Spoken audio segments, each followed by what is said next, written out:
Hello, my name is BJ Paris. Welcome to Tapping Into His Treasures. How is everybody? I hope you're all doing well. I'm doing well. Well, we had another nor'east windstorm. I think it was the second in less than 2 weeks. And we had it yesterday. Started the night before, and then we had it all day yesterday. And we lost. Maine was in a complete mess. Thousands of people without power again. And up here in the mid-coast, we're still without internet service.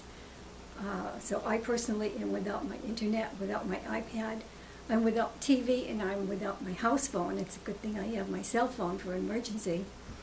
And, you know, it reminded me of Hurricane Isabel way back when. I can't remember how long ago it was. In 3 days I was stuck in the house. We all were on the East Coast. And it was like so boring. But at least I have heat and electricity, so I'm thanking God for that. But anyway, yesterday it was like, what am I going to do all day? And I'm losing my train of thought now. Yeah. So anyway, I thought I'm going to do something constructive and not let this boredom get to me. So I decided that I was going to clean out my bedroom closet. It's a great big long closet. I use it for storage as well as staying clothes. And I didn't go through all the boxes, but I went through a bunch of them. And now my mind is organized. I know what I have, and I know where it is stored. And I even wrote on a piece of paper what's in each of the 3 huge suitcases I have, what I have stored in each one, and where the different things are. And I folded it up and I put it in my bookcase in my bedroom. So I have that feeling of fulfillment. I'm so organized. And that was a blessing. It turned a curse into a blessing. And then I came out into my office and I thought, well, it dawned on me that I didn't need Wi-Fi to use the computers. I could still use the computers. I have 2, one for work, and it's very old, and the other one I more or less play on. And I realized that I could use the Word program, and that I could go into documents. So what I did for about 3 hours yesterday and last evening was I started deleting entries from 2002, and that was 17 years ago. That's when I first got my first computer. And I started deleting and deleting and deleting one by one, because, you know, of course, I didn't want a chance getting rid of something that was valuable. So one by one, I deleted over 525 on my older computer and over 150 on my current computer. You know, I sat down and I said to myself, I haven't had phone calls all day. It's been so quiet, and I'm going to sit down to do the show, and my phone's going to ring. So that's my cell phone that hasn't rung in days. So hold on a second. I just hope it's not important. I'm thinking that my kids might be worried about me. Hold on, I just don't want them to worry about me.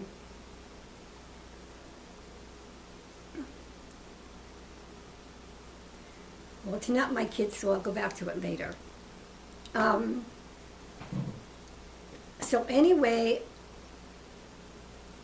God turned the curse into a blessing 2 times between the closet and the work that I got done on the computer. So I just thought I would share that with you in case you're ever stuck in a storm or blizzard and boredom comes at you. You'll know how to overpower the boredom. So I was also looking at some past notes this week, and I came across some notes I had on my computer about the word mizpah that's in the Bible. And many Christians know what that word means, but if you don't, you'll pick it up as I start to share some of these things that I just came across. And it's a word, mizpah. It's a word mainly used in the Old Testament, which we recognize to mean the Lord be between me and you, or between me and thee, in the King James. And isn't that a meaningful saying when we part with those that we love and care about? The Lord be between us. May his spirit be between us when we are apart from one another. We could be across the country or across the world even from a close friend, yet when we go to God in prayer through his spirit, we can become one with that believer, just as if he or she were in the same room. So some Bible references to mizpah in its original meaning are as follows.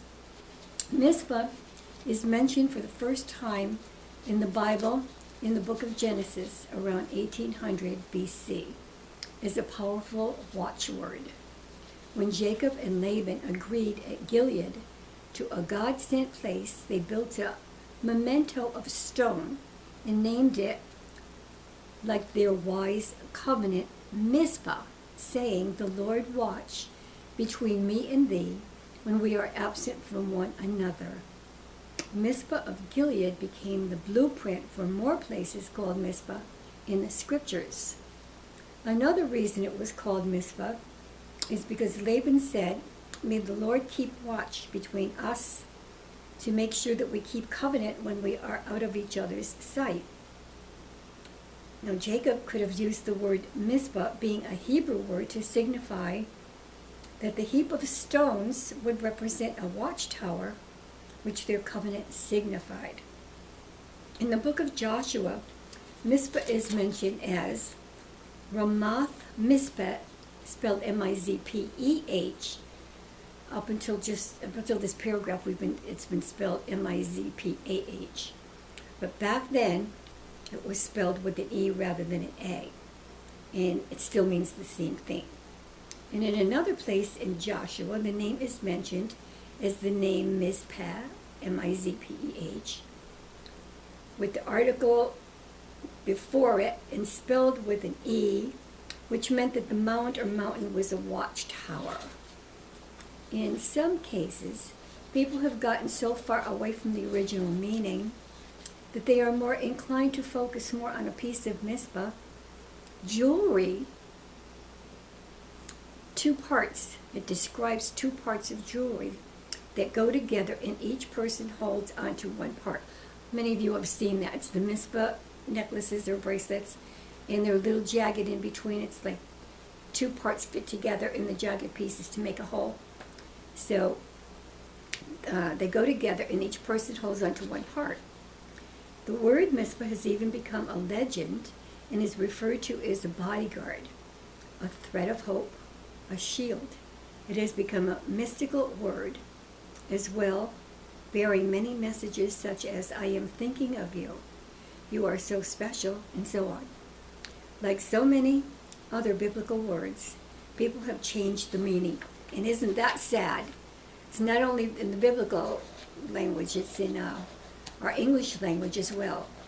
As a writer, it just drives me crazy, I'm honest. If anything could drive me crazy, that's it. How they change the English language, people. All right, because they don't want to talk proper English or use proper grammar. So many are familiar with the relationship between David and Jonathan in the Bible.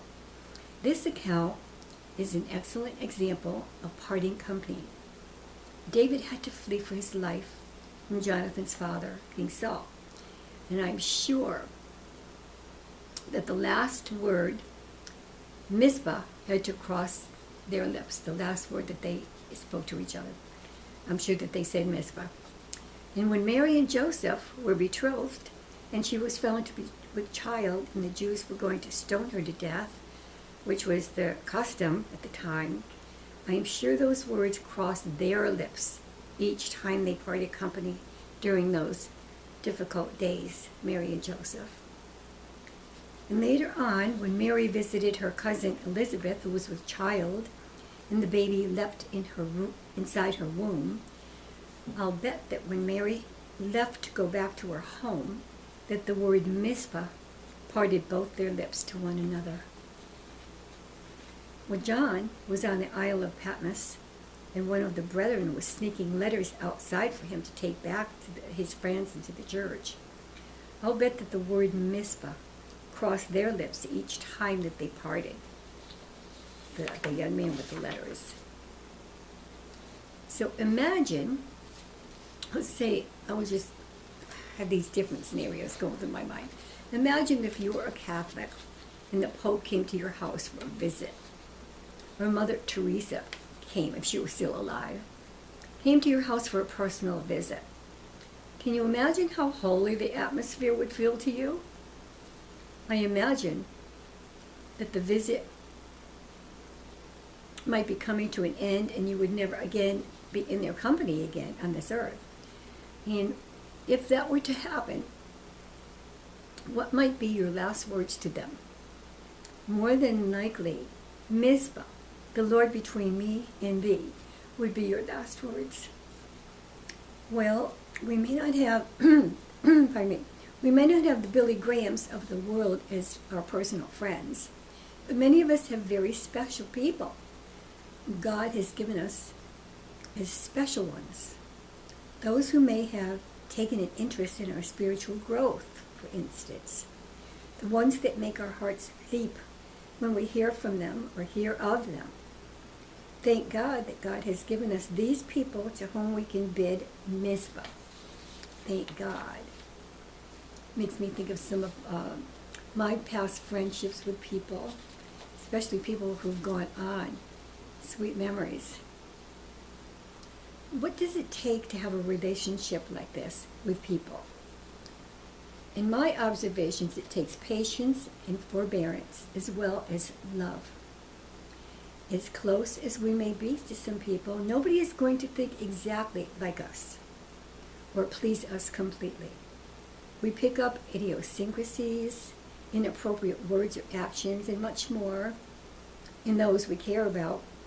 They may not agree with things as well as we do. The secret, though, is keeping our mouths closed and not offer advice unless God tells us to. Yes, there are a lot of relationships with people who are emotionally naked, shall we say, with one another, and they hold nothing back, but I doubt very much that they have mizpah relationships. I would guess that they have soulish relationships, something vastly different between a mizpah relationship and a soulish relationship. Soulish we want to stay away from because they're not godly. They're in the natural. Okay, hold on.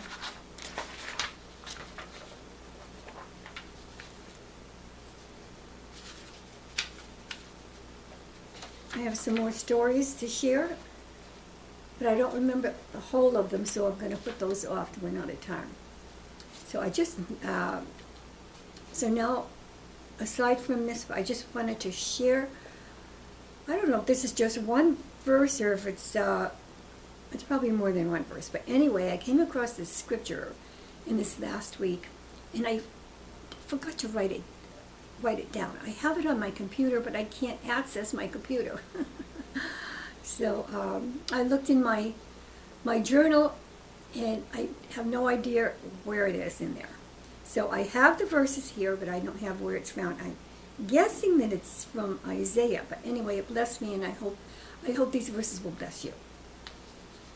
Say to those with fearful hearts, be strong, do not fear. Your God will come. He will come with vengeance, with divine retribution. He will come to save you. Then will the eyes of the blind be opened, and the ears of the deaf unstopped. That's talking about heaven right there.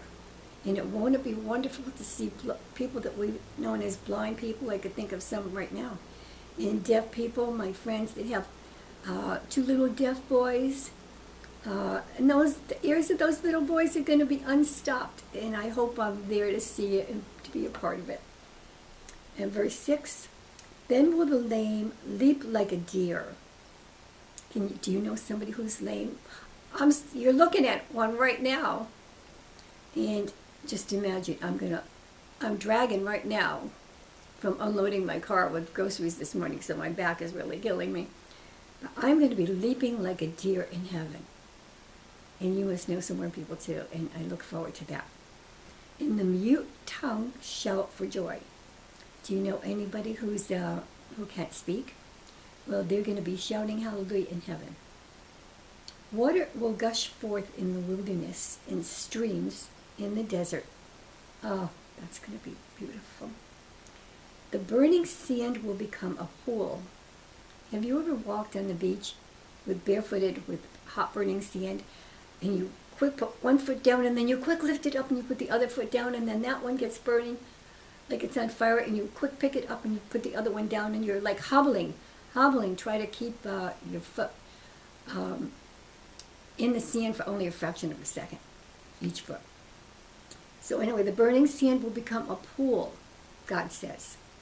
The thirsty ground, bubbling springs. So that's one end of the spectrum, and the other end of the spectrum is if it's dry, if the ground is dry, God's going to turn those into bubbling springs, and that will be a sight to see for sure. In the haunts where jackals once lay, grass and reeds and papyrus will grow, and a highway will be there, and it will be called the Way of Holiness. It will be for those who walk on that way being capitalized. The unclean will not journey on it. Wicked fools will not go about on it. No lion will be there, nor any ravenous beast. They will not be found there. But only the redeemed will walk there. And those the Lord has rescued will return. They will enter Zion with singing. Everlasting joy will crown their heads. Yes, you'll be singing in heaven too. You may not have much of a voice here on earth, but you will be singing in heaven. They will enter Zion with singing. Everlasting joy will crown their heads.